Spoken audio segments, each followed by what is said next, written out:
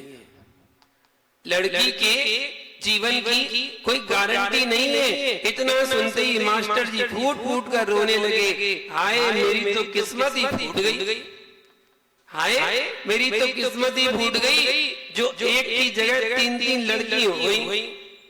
काश मेरे एक लड़का हो जाता, काश मेरे एक लड़का हो जाता तो उसे बेच 2 लड़कियों का ब्याह तो हो जाता। हमने कहा मास्टर जी इस तरह फूट फूट कर ना रो, जरा सब्र और धैर्य से काम लो। अगर बिटिया की शादी में दहेज देना ही है, बिटिया की शादी में दहेज देना ही है, तो 2-4 हजार किसी पढ़े लिखे बेरोजगार को दे दो, जिससे कि वह कोई पान की दुकान चलाएगा, अपना पेट तो भरेगा ही, तुम्हारी बिटिया को भी खिलाएगा। और एक बात याद रखो, और एक बात याद रखो कि समाज के दहेज लोभी दरिंदों की तरह तुम्हारी बिटिया को जिंदा तो नहीं जलाएगा, तुम्हारी बिटिया को जिंदा तो नहीं जलाएगा। बहुत बड़ी समस्या हो गई है। और आजकल वाकई में लड़के बिक रहे हैं। पहले पूछते और तरीका अलग हो गया है। जो बड़ी सोसाइटी वाले लोग होते ना, वो कहते हैं उनका तरीका अलग हो गया। वो कहते देखो भैया हम तो दहेज में तो लेते नहीं है, दहेज वहेज हम नहीं लेते, आपको जो अपनी बेटी को देना हो उसको दे देना, हम तो दहेज लेते नहीं है। एक दूसरा, बस हमारा तो एक ही है, दहेज में जितने बाराती आए उनका खाना पीना सब अच्छा हो जाए, बस थोड़ा उनका सम्मान वगैरह और अच्छा हो जाए, क्योंकि सम्मान अच्छा हो जाएगा तो फिर सब लोग गुणगान गाएंगे। और जब बारात जब जाए तो देखो हमें दहेज तो लेना नहीं है, जब बारात जब जाए तो उसका अच्छे से विदाई हो तो बस बहुत, और कुछ नहीं चाहिए, बाकी तो सब ठीक है। दहेज तो हम लेते नहीं है, दहेज तो हम लेते ही नहीं है, बस खाना की व्यवस्था करवा देना, वो आने जाने की व्यवस्था करवा देना, लड़की को जो देना है सब वो दे देना। और अब देखो लड़का तो तुम्हारी हो गया ना, अब जैसी लड़की हमारी हो गई तो लड़का तुम्हारा हो गया। अब अपने लड़के के लिए तुम्हें जो देना हो दे देना, बाकी तो हमें तो कुछ नहीं चाहिए। दहेज तो हम लेते ही नहीं है, दहेज लेने का तो हमारा त्याग है, हमारी कोई डिमांड नहीं है, हमारी कोई डिमांड नहीं है। इतनी सारी डिमांडें होते हुए भी बोली कोई डिमांड नहीं है। चलो कुछ जानकारी अपन ज्ञान की बात करते हैं जिज्ञासा समाधान के माध्यम से। और कल हमने आहार संबंधी जिज्ञासा जान रहे थे कि मुनिराज खड़े होकर आहार लेते हैं, मौन पूर्वक आहार लेते हैं, और जब श्रावक किसी की चौके में आहार देने जाए तो पूछ कर जाना चाहिए। ये हमने कल जाना था, आज हम कुछ और जानते हैं। यदि हमें चौका लगाना है तो क्या हम दूसरे का चौका बंद करवा सकते हैं, या ऐसा कहकर कि पहले हमें लगा लेने दो, बाद में आप लगा लेना, या आपके घर आहार हो गए अब आप अपना चौका बंद कर दो। ऐसा कहने पर कोई दोस्त तो नहीं है? वाह ज्ञानी अम्मा, हमारी जिज्ञासा का संबंध ज्ञानी अम्मा ने दे दिया है। बिल्कुल है, बिल्कुल है। आपको चौका लगाना है आप लगाओ, पर किसी को चौका बंद करने को मत कहो। अगर आप किसी को चौका बंद करने के लिए बोल रहे हैं तो अंतराय कर्म का बंद बांध रहे हैं। भले ही 4 चौके लग रहे हो, भले ही 4 चौके लग रहे हो, साधु एक हो, भावना है सबकी, सब चाहते हैं कि हमारे घर में मुनिराज आए, तो सबकी भावना है लगाने तो सबको, जिसकी किस्मत होगी, जिसके भाग्य में होगा उसके आहार हो जाएगा। मैच फिक्सिंग मत कर। मैच फिक्सिंग हो जाती है, बोले आज तो यहीं जाना है, कल वहीं जाना है, यहीं वहीं के चक्कर में तो फिर गड़बड़ हो जाती है। हाँ, कभी कभी बीच बीच में हम भी यही वही कर देते हैं, पहले से अनुमान लगा के बैठे रहते ना, आज तो हमारे आने ही नहीं, पक्का है, आज हमारे आना है, कल उनके यहाँ जाना है, कल उनके यहाँ गए थे तो आज हमारे आना है, वो तो पक्का है। ऐसा कभी गड़बड़ ना हो जाए, हो सकता है जल्दी हो कुछ, तो फिक्सिंग नहीं होती है। यहाँ तो यही चलता है कि मुनिराज जब आहारचर्या को निकलते हैं तो अपनी प्रतिज्ञा पूर्वक निकलते हैं, विधि जो मिला ले तो मिला ले।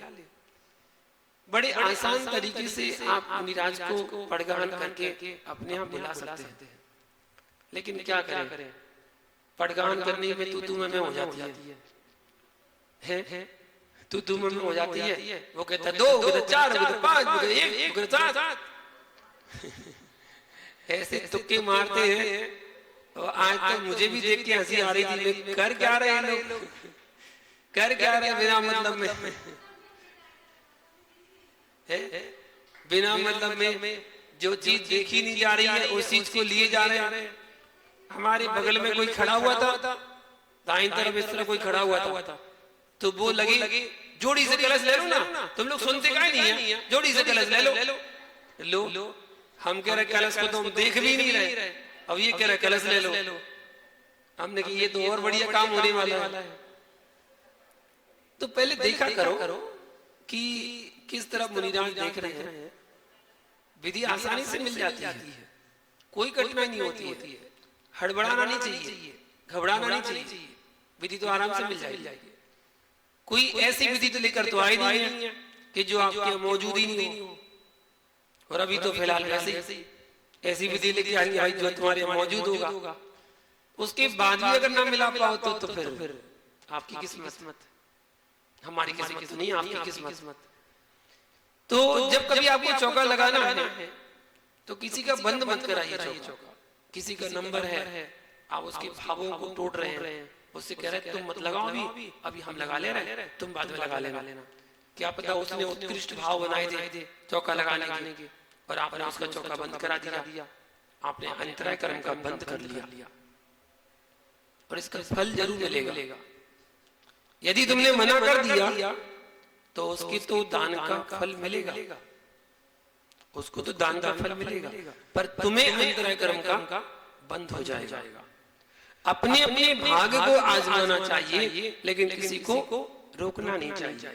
किसी को आपने रोक दिया कि आप चौका मत लगाओ, और उसने आपकी बात मान ली, फिर दूसरी बार उसके चौका लगाने के भाव नहीं हुए, भाव ही नहीं हुए, तो आपको ही पाप लगेगा। इसलिए शुभ कार्य में कभी विघ्न नहीं डालना चाहिए। जो चीज कभी बोलो ना वो प्रैक्टिकल में हो जाती है। मैं ललितपुर में था 2023 में, जब विरागोदय का युग प्रतिकोण था, यति सम्मेलन, उसके लिए मैं दिल्ली से आ रहा था, तो रास्ते में ललितपुर पड़ा, तो ललितपुर में मेरा प्रवेश हुआ। जब प्रवेश हुआ तो वहां चौके लगे, तो चौके लगे 7-8 चौके लगे। हम लोग 2 साधु थे, 7-8 चौके लग रहे थे। तो जिनके चौके में हमारा आहार हो जाता था वो चौका बंद हो जाता था। वो धीरे धीरे एक चौके कम होते गए, क्योंकि रुकने का टाइम फिक्स था, कितने दिन ही रुकना है, 2 दिन 4 दिन।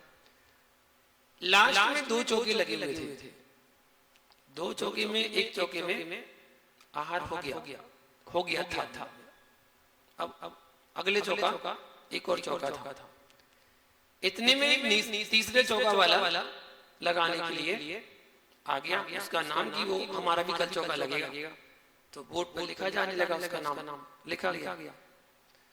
तो जब उसका नाम लिखा गया तो जिनके आहार नहीं हुए थे वो उसके पास जाके कहते हैं कि तुम चौका मत लगाओ, तुम चौका मत लगाओ, कल हमें लगा लेने दो, कल हमारे यहाँ आहार हो जाने दो, परसों तुम लगा लेना।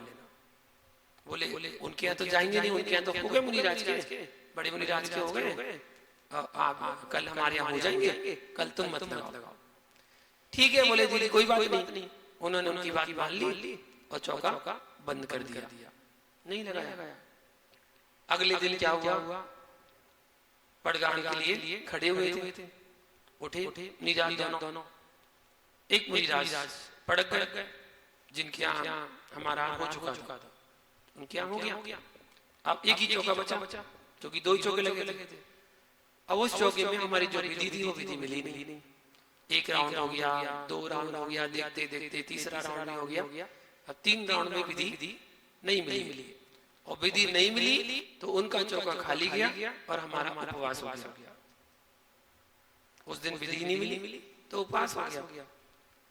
अगर दूसरा चौका लगा होता तो ऑप्शन था और वहां हो सकते थे, लेकिन उन्होंने उनको मना किया तो अंतराय कर्म का बंद हो गया उनको, और वो उदय अगले दिन ही आ गया। बंद हुआ और वो उदय में आ गया। उनके घर भी आहार नहीं हो पाए, विधि नहीं मिली तो आहार नहीं हुए। तो ऐसा होता है। इसलिए कभी किसी को आहार के लिए, चौकी के लिए कभी मना नहीं करना चाहिए। समाज वालों को, कमेटी वालों को वो नहीं करना चाहिए। कमेटी वालों को क्या बोल देना चाहिए, जैसे मान लो 3 साधु, 2 साधु हैं और 2 चौके लग रहे हैं, व्यवस्था चल रही है। अब तीसरा चौका कोई लगाना चाहता है तो उसको बिल्कुल मना नहीं करना। बस उससे ये कहना, आप देख लीजिए दीदी, जी ऐसी है, व्यवस्था चल रही है, 2 साधु हैं, 2 चौके अभी लग रहे हैं, तो आराम से व्यवस्थित कार्यक्रम चल रहा है, आप देख लीजिए, आपको लगाना हो तो लगा लीजिए, बाकी मना तो नहीं कर सकते, व्यवस्था 2 की चल रही है। तो आपने मना भी नहीं किया और आपने हाँ भी नहीं बोला। आपने ये भी नहीं कहा लगा लो, आपने ये भी नहीं कहा मत लगाओ। आपने अपनी बात रख दी कि 2 चौकी व्यवस्था चल रही है, 2 चौके लगे हैं, आपके भाव आप लगा लीजिए, वो तो जहां होने यार हो जाएंगे। ऐसे करना चाहिए, लेकिन मना नहीं करना चाहिए। जो कभी विघ्न बाधा पैदा करते हैं उनके घर में फिर कुछ न कुछ विघ्न बाधा जरूर होती है। इसलिए कभी भी ऐसे भाव नहीं लाना चाहिए। किसी साधु को अंतराय हो जाता है तो उसमें श्रावक के कर्म का उदय रहता है या साधु के कर्म का उदय रहता है? जानिए, आपको सारे जवाब पता। साधु का अंतराय होता है तो उसमें किसी एक के कर्म का उदय नहीं रहता, दोनों के कर्म का उदय रहता है, श्रावक का भी और साधु का भी।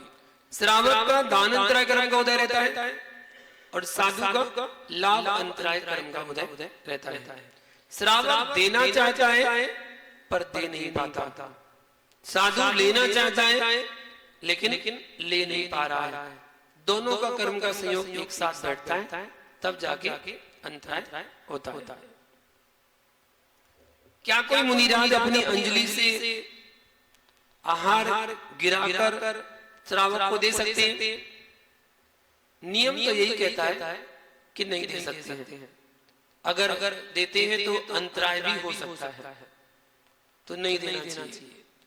बाकी कोई चीज कभी कभी कोई अगर दे तो उसमें विवाद नहीं करना चाहिए और ना मन में कोई विचार लाना चाहिए ये कैसे हो गया, वरना लोग मन में बातें बहुत बनाने लगते हैं जल्दी।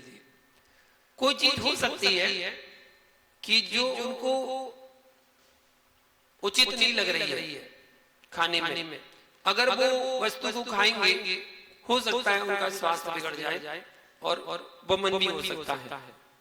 उस बमन को बचाने के लिए उन्होंने अगर अपने हाथ के अंदर की वस्तु को छोड़ा तो किसी ने ले भी लिया हाथ में, तो उसको ये मत समझना कि मुनिराज ने उनको दी है, ऐसा नहीं है। स्थिति परिस्थिति को जानना चाहिए कि वो क्या स्थिति परिस्थिति है, उसके बाद उसका निर्णय लेना चाहिए। तत्काल कोई निर्णय नहीं लेना चाहिए और ना किसी पर आक्षेप, ना आलोचना, ना निंदा कभी नहीं करना चाहिए, क्योंकि इतना ज्ञान आपके पास नहीं है, इतना ज्ञान नहीं है।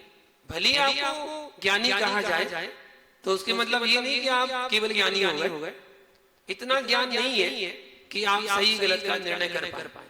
इसलिए तत्काल कोई निर्णय नहीं लिए जाते हैं और ना कोई फैसले लिए जाते हैं। आप विवेक से अपना धैर्य रखें, जो हो गया उसको देख ले।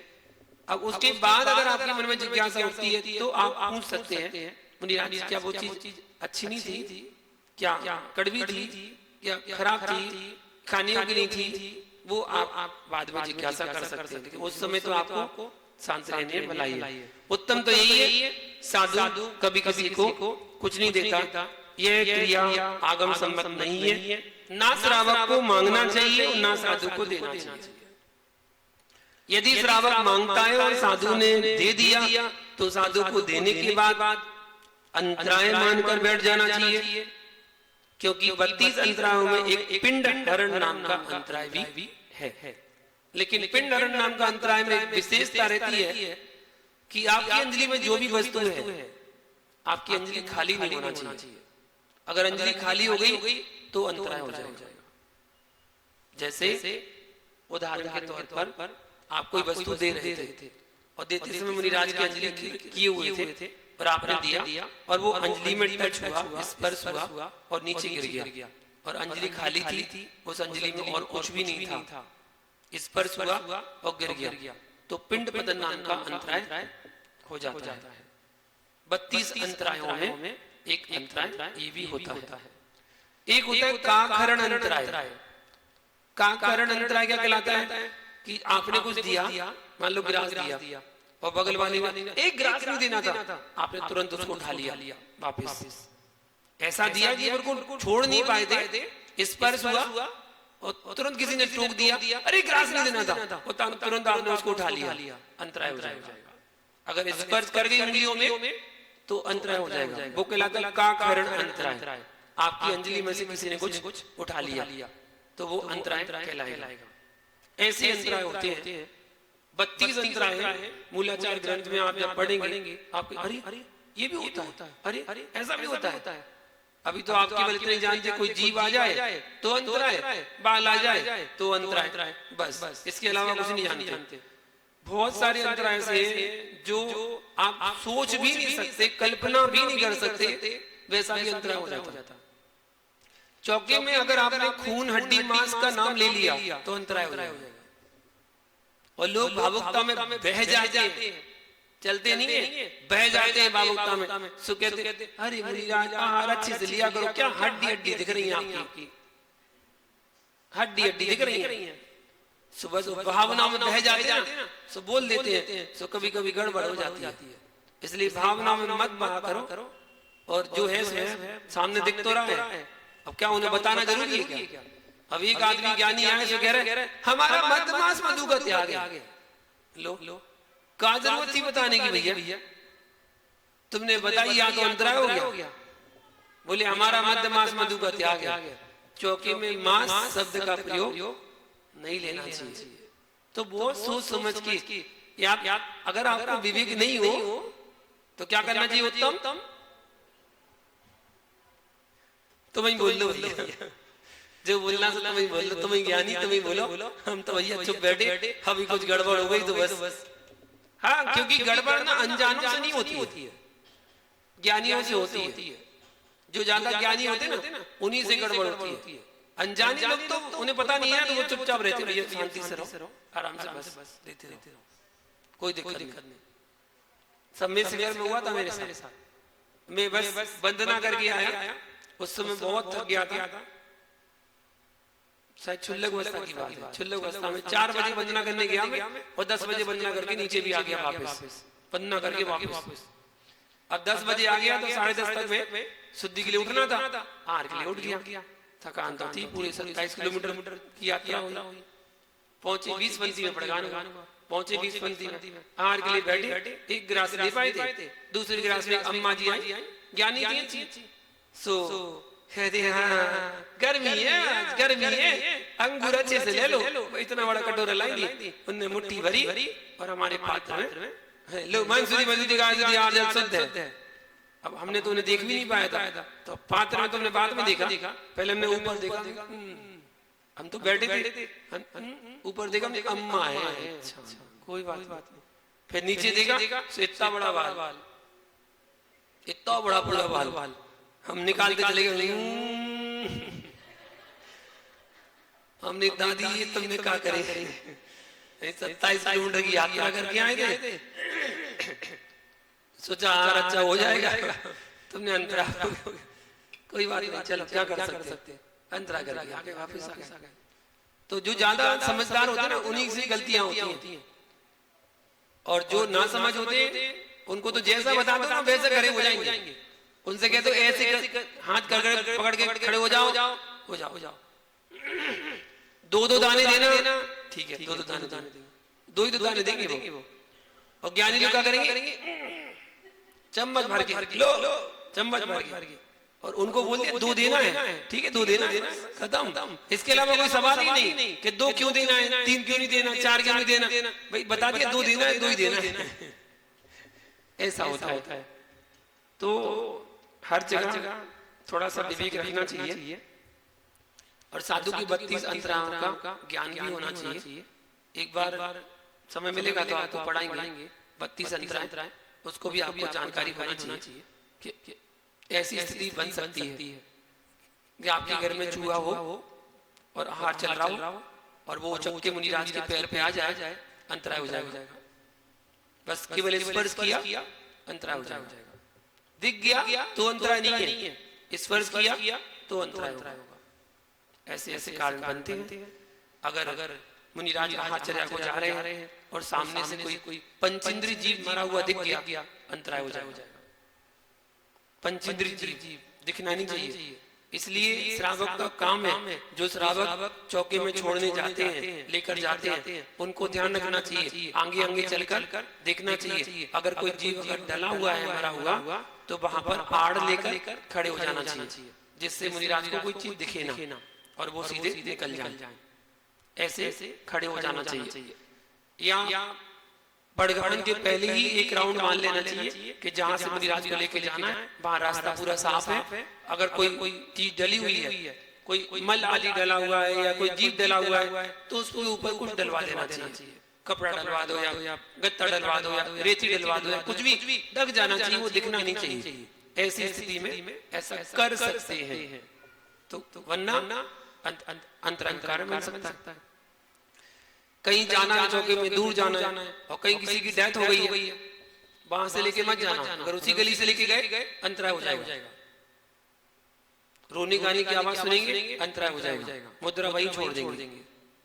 इसलिए सामने से अर्थी आ रही है, अंतराय हो जाएगा। चौके में आहार चल रहा है, आहार चलते समय वहां बगल से आपकी अर्थी निकल गई कोई, अंतराय हो जाएगा। पंचेंद्रिय जीव के मरण के समाचार ऐसी चौके में कोई भावुकता में बह जाते हैं, सो कहते हैं हमारे पिताजी थे वो पिछले साल ही उनका स्वर्गवास हो गया। लो कहाँ बताने की स्वर्गवास हो गया, क्या जरूरत थी बताने की, भैया चौके में बता नहीं दी क्या?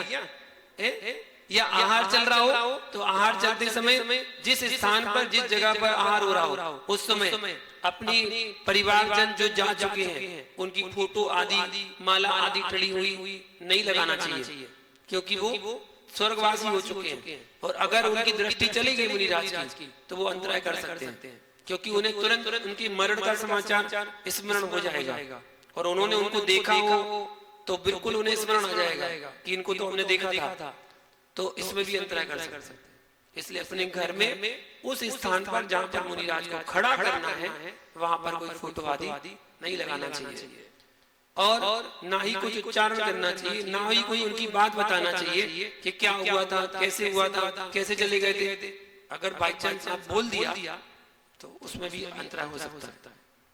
तो ऐसे बहुत अंतराय हैं जो हो सकते हैं, इसलिए सोच समझ कर ही हमें क्रिया कराना चाहिए। आहार के बाद एक और जिज्ञासा है, मुनिराज के शरीर को श्रावक शुद्ध कपड़े से पहुंच सकते हैं या नहीं? जो पुछवाते हो सो पहुंच देना, जो पुछवाते हो सो पहुंच देना। हम नहीं पुछवाते तो मत पूछना, नहीं तो जबरदस्ती बोले नहीं आपने कहा था पहुंच सकते हैं।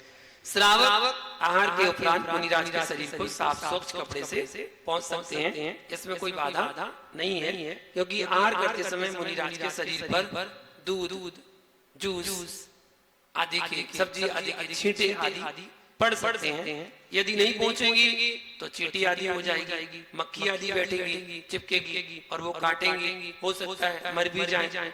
अतः श्रावक का एक कर्तव्य कहलाता है कि वो ध्यान से उनके शरीर को पहुंचते। ठीक है ना? तो हमारे में तो ऐसा नहीं लगता मुझे कि पहुंचने की जरूरत हो में तो बिल्कुल क्लीनिंग होता है, सब साफ होता है, इसलिए कुछ पहुंचने की जरूरत नहीं होती नहीं है। तो जिनको जरूरत हो, जो पूछवाते हो उनको पहुंच देना, रगड़ रगड़ के। हमने तो इसलिए बंद करवा दिया, हमने तो इसलिए बंद किया है। एक श्रावक ने बड़े अच्छे से पहुंच दिया था, बड़ी अच्छे से दोनों हाथ लगा के ऐसे पहुंचा बिल्कुल कि बिल्कुल बाल टूट गया और 15 दिन तक परेशान हुए। उसके बाद हमने आज के बाद कभी नहीं पूछवाएंगे। दूध का जला भी छाछ ही फूक फूक कर पीता है। अगर कोई भैया बड़ी करने आए तो हम कहते हैं भैया आराम से,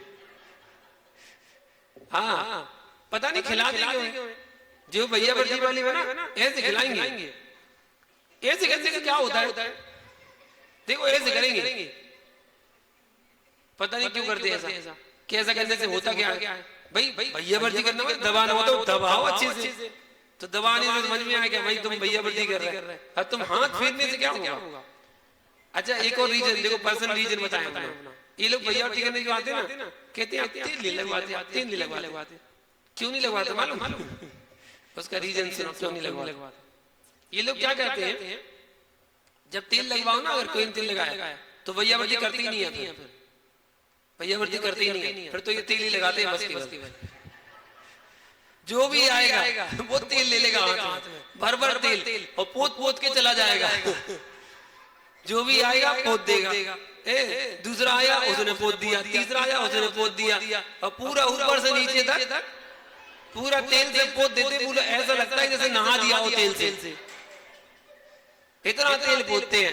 अच्छा साफ करना नहीं है, साफ करना नहीं है। उसके बाद टॉवल से अगर उनको साफ भी किया ना, अब टॉवल हो गई पूरी काली, ठीक है। कोई ये नहीं कहेगा कि हम धोने ले जा रहे हैं, ये नहीं कहेगा।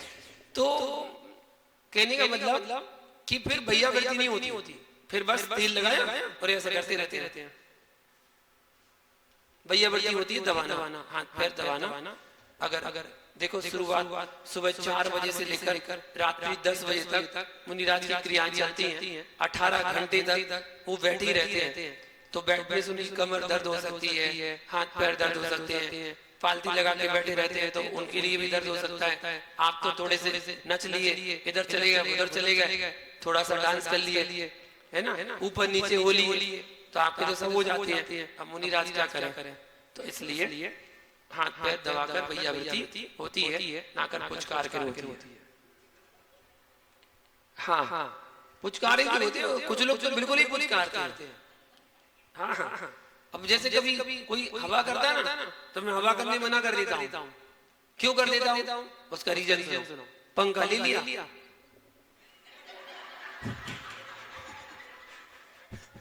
ऐसे करेगी हवा, हम कहेंगे बैठ जाओ, फिर हमें कहना पड़ता ठंड लग रही है। बस ठंड लग रही है, अब नहीं करो।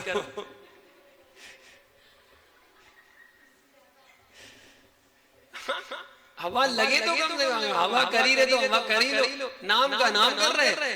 तो मालूम क्या हमने पूरी चौकी में हवा करी थी, पूरी चौकी में हमने तो हवा करी, हमने हाथ नहीं दिया, हमने तो हवा ही दी है। अरे हवा का करिए, तुमने पंखा हिलाया बस केवल, हवा थोड़ी करी है। तो थोड़ा सा विवेक से काम करना चाहिए, तो अच्छा है ना।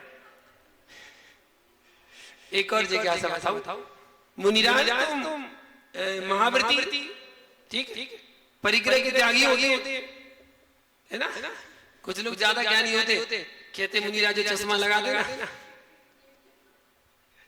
चश्मा लगाते तो अपरिग्रह कैसे हुए? बोले वही परिग्रह है, चश्मा परिग्रह है।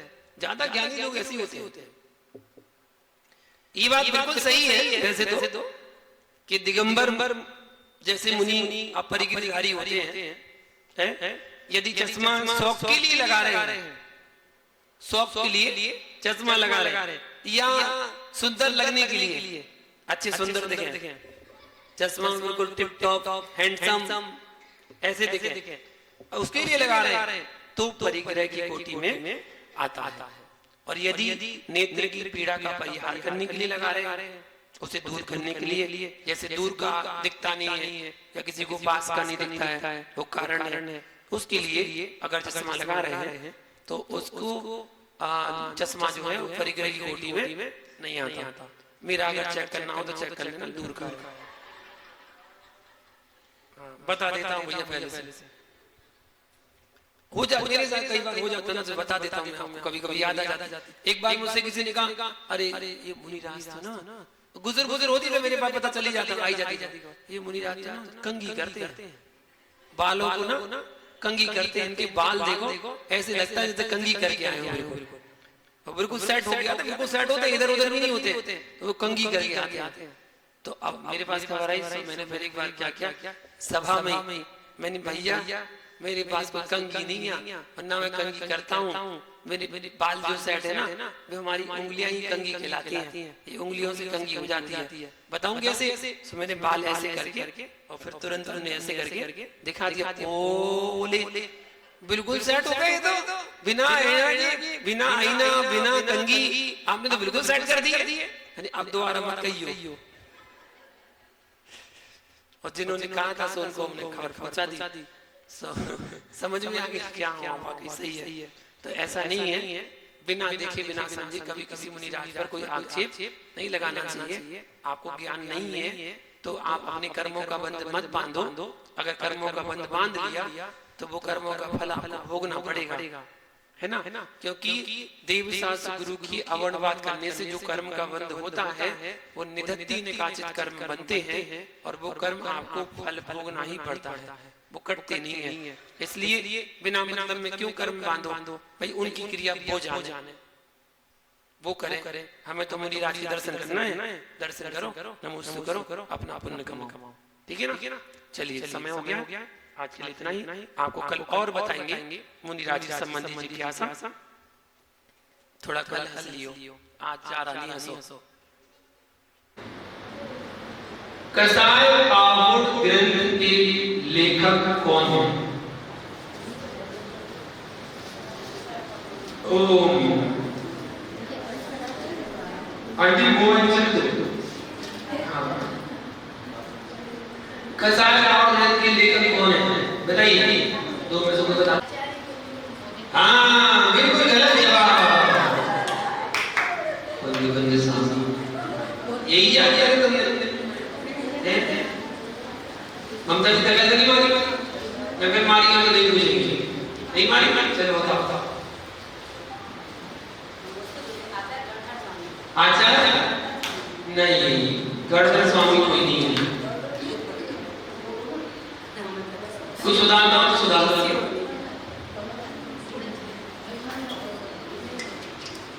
आ रहा है क्या? नहीं आ रहा, बताइए। बिल्कुल सही जवाब, आचार्य गुरुधर स्वामी,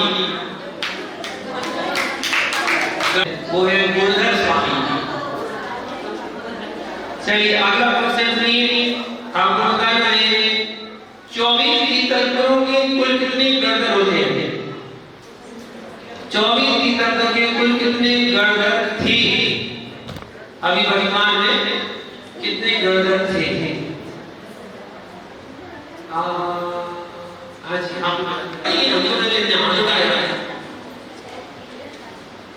ये तो सब कल वाले दिखा रहे हैं, आज वाले को नहीं हुई, सब कल वाले यानी ना। चलिए तो बता दो,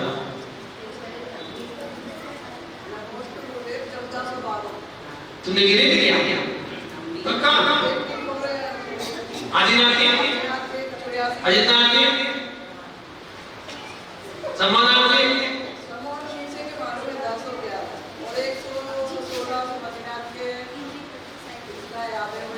समझना के, अच्छा ये तो सारे आ गए। चलो बिल्कुल सही जवाब। सबसे कम और सबसे ज्यादा गणधर कौन से तीर्थंकर के? सबसे कम गणधर और सबसे ज्यादा गणधर कौन से तीर्थंकर के हैं? ये कई रानी को पता है बस, और किसी को पता ही नहीं। बता दो कोई। बिल्कुल सही जवाब। अमरनाथ में 116 गढ़ थे और पार्श्वनाथ के 10 गढ़ थे। अगला क्वेश्चन है, आपको बताना है आगामी 24वीं में श्री कृष्ण का जी कौन से नंबर के तीर्थंकर बनेंगे? कौन से नंबर के तीर्थंकर बनेंगे? नहीं नाम बोलो। 16वें तीर्थंकर तो शांतिनाथ भगवान है। शांतिनाथ है वर्तमान के पूछे कौन से पूछे? ऑब्वियसली पूछे कौन से वाले? कौन से नंबर के? सही जवाब। अगला क्वेश्चन है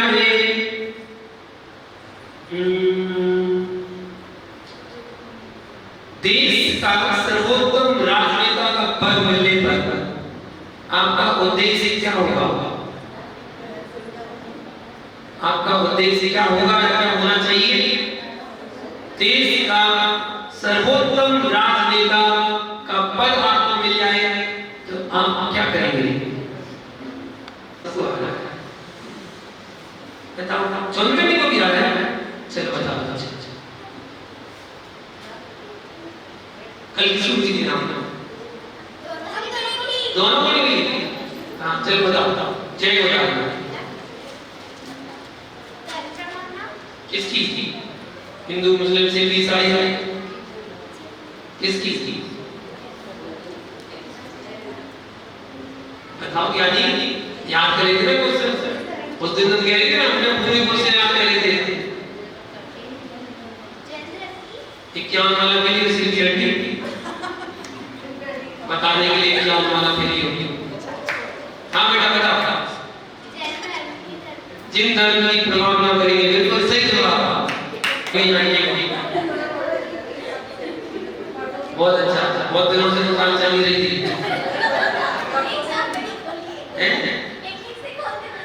एकदम से चलो अच्छा है, बहुत बढ़िया। हाँ अगला क्वेश्चन बताइए, सब में ज्ञान से पहले किसको धारण करना चाहिए? हाँ नया गेम क्रिएट। हाँ बीच वाले भाई सम्यक दर्शन। बिल्कुल सही जवाब। सुरीली आवाज किस कर्म को जैसे मिलती है? सुरीली आवाज किस कर्म की वजह से मिलती है? आंटी क्या होना है? आंसर बताओ। चलो बताओ।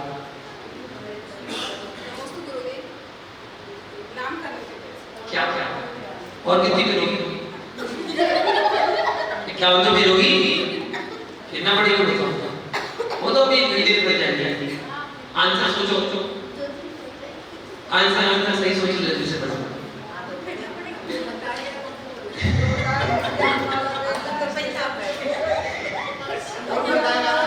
बोले अंदर तो आप बैठे आते ही बताइए किस कर्म की वजह से सुरीली आवाज बनती है? अभी कोई साथ ना दे क्या बड़ी इसलिए कोई तुम्हारा साथ नहीं देगा। तुमने भाईचारा निभाया। चलो और कोई बताएगा? नहीं चलो बैठो। हाँ यहाँ कौन बताएगा? चलो बताओ। तुम्हारी सही होता है। अच्छा दिखती नहीं है। कौन सा? दुस्वर। कौन सा? सुस्वर। सुस्वर नाम ना रखना होता है। बिल्कुल सही जवाब। जिसका सुस्वर नाम नर्मदा होता है उसकी सुरीली आवाज होती है, और जिसका दुस्वर नाम नर्मदा होता है उसकी कर्कश कठोर आवाज होती है। बताओ। जयावती। बिल्कुल सही जवाब। अगला क्वेश्चन और आपको बताना है वे कौन थे जिन्होंने युद्ध में हाथी पर बैठे बैठे केस लॉन्च किए थे? उनका नाम क्या था? हाँ बताओ। बहुत नहीं क्या करें भैया? Busy line. राजा मधु। बिल्कुल सही जवाब। आज मधु जी आएंगे आई नहीं है। चलो ठीक। आ ओ ई औ मनुष्य की भारत में सबसे ऊंचा मानस्थान कहाँ पर है? भारत में सबसे ऊंचा मानस्थान कहाँ पर है? आंटी बताओ कहाँ पर है? अजमेर भी कहाँ है? कहीं नहीं कभी किताब में नहीं लिखा हुआ ठीक है, सही जवाब। किताब में नहीं लिखा है, कहीं तो नहीं याद कर लिया बस। चलिए एक और क्वेश्चन का जवाब दीजिएगा। सीता के पुत्र का मोक्ष कहां से हुआ? सीता के पुत्र का मोक्ष कहां से हुआ? उस इंसान का काम क्या है? वाह, चलो आज बात बताओ संजय जी आप बता दो। खूब मारे थे दिमाग में। हाँ बाबा बोलो पावागढ़ सही जवाब। हो गया कल ये नियम। कल आपको अजन्मोक्ष भगवान का 40वां पढ़ने का नियम पढ़िएगा और खाने पीने पे कल का त्याग करेंगे।